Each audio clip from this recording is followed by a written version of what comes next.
All right, so this is tasting update number 5. We are here in Beaune, having a cure after a long day of tasting wine. We need a little break. And we had a nice day of tasting today in the Côte de Beaune, south of here. But I actually got up before the sunrise this morning to go have a look at the frost that happened this morning and overnight. And the efforts to deal with it. And in that regard, I have to walk back something I said yesterday. I said there wasn't any straw available to burn. Found some. In fact, it's like lobster bait when the herring is low. It isn't that there isn't any, it's just more expensive. And so that's what they did.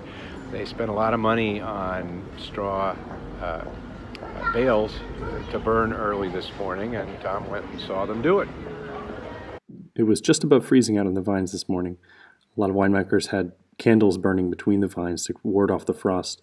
What a lot of people do is they burn things to create a smoke screen because it's actually the sunlight hitting the frosted buds that creates the damage. So if you can block the direct rays of the sun, you can save the buds from being damaged. Then as the air warms, the frost on the buds melts slowly and they're never directly exposed to the magnifying and damaging effect of sunlight. Our first tasting of the day was with Thomas Moret of Chassagne Maranges at 9:30 in the morning, and he came directly in from the fields where he had spent the night trying to ward off the frost. He seemed pretty content with the results and said that there wasn't much damage at all. Our next tasting was down the road a little bit in Santenay with the domain Roger Bellon, who tasted us through his 2017s, and they're as good as anything he's ever made. The reds are juicy and punchy, and the whites are just extraordinarily elegant.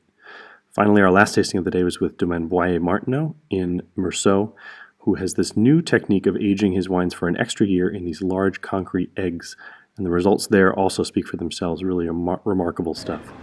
All right, so tomorrow is Saturday, and we usually take Saturday a little lighter, but tomorrow we have a full day of tasting again. We have a brand new producer we're very excited to see in Chambon-Musigny, and then 2 of our regular producers in Gevrey-Chambertin and Moray-Saint-Denis.